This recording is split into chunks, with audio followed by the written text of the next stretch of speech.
第二個亞特蘭大清晨，今日有少少雨啊，但係都唔阻我哋計劃嘅行程。我哋嚟之前呢，都已經 search 咗喺亞特蘭大嘅行程㗎啦。其實嚟嘅第一日我都喺個機場嗰個視頻都略摸介紹咗俾大家㗎啦。所以我哋今日快啲完成我哋第一個視頻，就係去可口可樂展覽館啊！呢個可口可樂展覽館嘅所屬權當然係可口可樂公司啦。呢個展廳中文譯過嚟就係可口可樂世界啊！我諗佢應該入邊有好多嗰啲可口可樂嗰啲陳列品啊，或者介紹啊歷史啊。其實呢，大概喺20年前我都有嚟過呢度展覽嘅。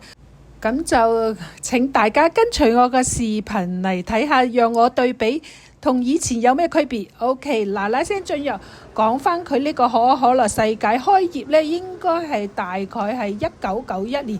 當時呢，原來有大約900萬人嚟呢度參加佢嘅開業式啊。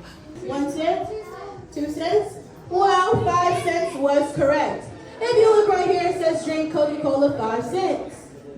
So now, one more question for you guys. When they changed the price, what did they change it to that made people so upset? What do you think? 25? 50? 10? $1? 7? Alright, you guys are kind of close. It was the large number of 6 cents. So they changed it from 5 cents to 6 cents and people were so upset. Wouldn't you like to buy Coca-Cola for 6 cents? We came from 2010 in China. So those characters you see on there would be animated and they would tell the story of how hair and really nice lashes. That is Miss Wendy. Can everybody say, hey Wendy? Hey Wendy. Lovely. Wendy is the one who cheers on her friends as they do the work to bottle the Coca-Colas. Now we're going to look up. You guys are going to see Capper. Capper is the one who puts the caps on the beverages.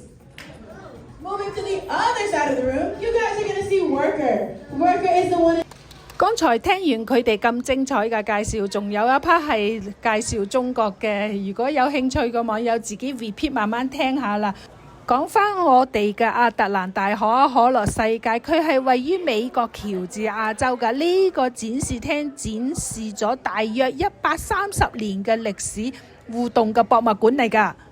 可口可樂由佢第一任老細約翰伯靈頓，大約係1886年就發明咗呢個原始嘅配方，一直到傳到而今呢個世界。聽聞呢，佢個配方仲要係鎖住嘅，唔俾人哋隨便可以攞到佢個配方。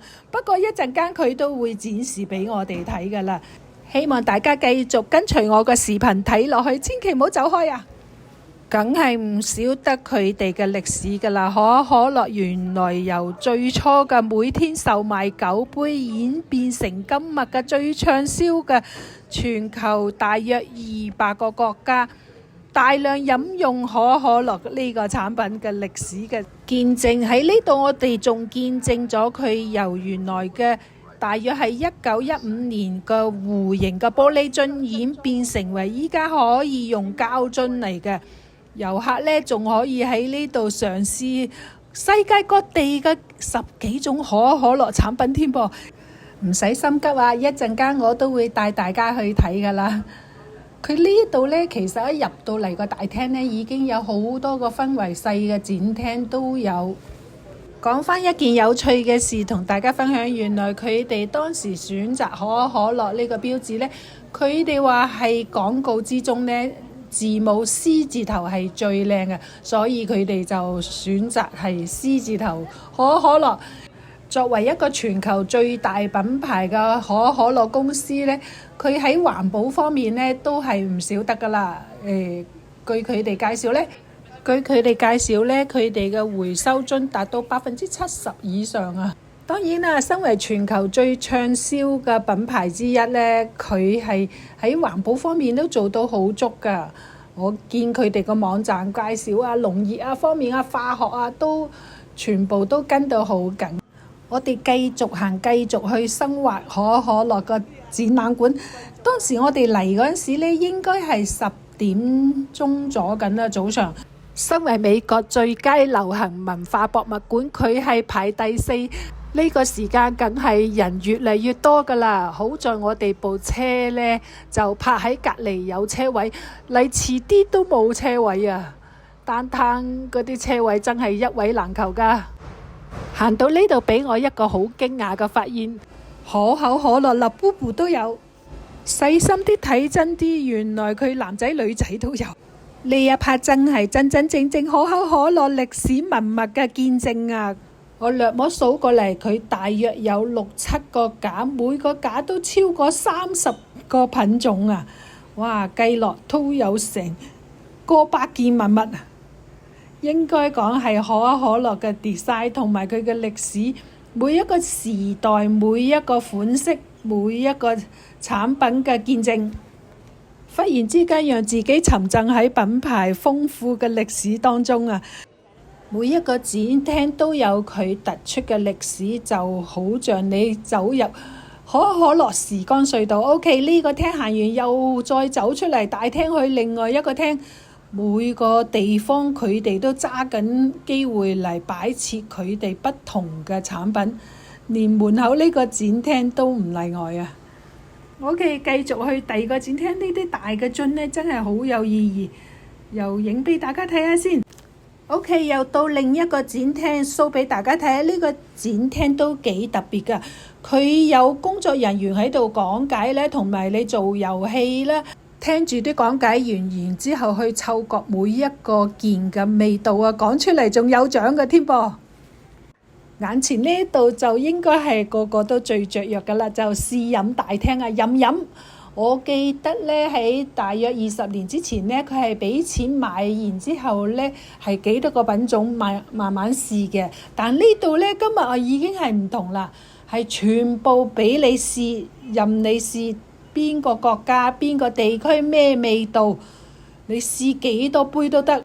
誇張啲講句，如果試勻晒成個大廳不同國家嘅味道，就好似你環遊整個世界一樣啊！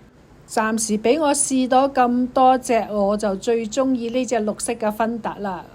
其他嗰啲呢，試咗冇乜點特別，可能每個國家嘅地區口味都唔同。嚟到呢一 part Coca-Cola Freestyle 就係等於佢講嘅一樣啦，輕鬆探索超過100種飲品。今次嚟呢個可口可樂展覽館有少少失望。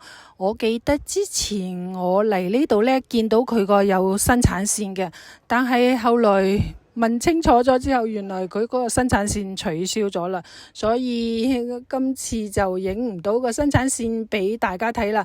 OK，anyway，我哋都見到佢喺頂嗰度有好多可樂樽喺度走嚟走去，呢啲係玻璃樽嚟噶。又係一個最重要嘅環節出嚟啦。